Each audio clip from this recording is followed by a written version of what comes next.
Hi, everybody. Happy New Year, and thanks so much for joining me. Before we get started, please take a second to click subscribe to my channel to keep up with all of my latest investing and personal finance content. And please check out the link you see on your screen for a message from our sponsor, The Motley Fool, where you can get the top 10 stocks to buy right now.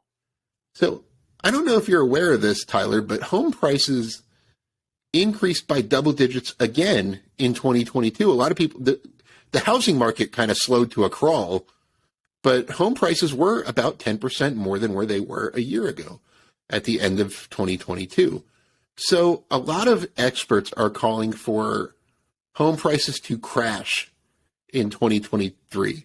Now, crash is a very strong word. There has been one real estate crash in my lifetime that I would truly call a crash.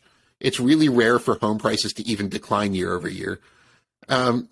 So do you see a home price crash coming in 2023, or do you think it's going to be a little bit more muted?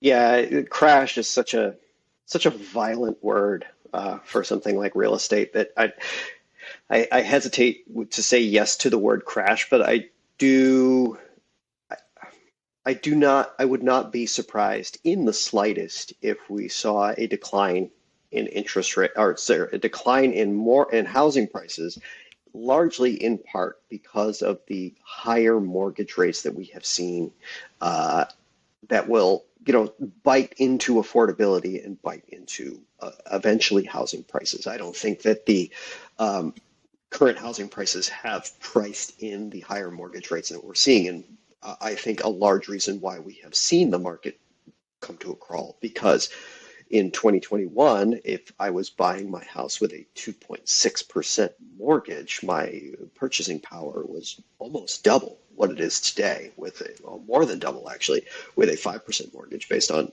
debt to income ratios and what your monthly mortgage payment would be. So as that reality, I think there's kind of like that disillusionment of reality where it's like, well, my house was worth this much a year ago. It can't be worth this much now when I try to sell it. It's like, but the buyer who's trying to sell it is going to have to pay double or triple what you're paying in your mortgage payments. So clearly it can't be valued at that much. And so to me, I see a situation definitely where housing prices are going to come more in line with what mortgage rates are. And that to me means a decline in prices. I, I'm kind of on the same page. I think we're going to see a modest decline, anywhere between like 1 and 5% this year. I think the lack of inventory is going to help prevent a real estate crash.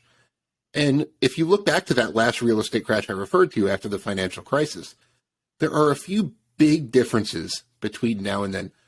First of all, people don't need to move right now for the most part. There are very few homes that are underwater, especially compared to like 2010, 2011. No one wants to give up those low mortgage rates you were talking about. Even if I could sell my house for what Zillow thinks it's worth, which it's not, I would still have to go buy another house and get a new mortgage at 7%. So homeowners don't want to do that. So there are a few catalysts that are a big difference between the last real estate crash and now, that should keep inventory very low, especially in the intermediate term when mortgage rates are still high.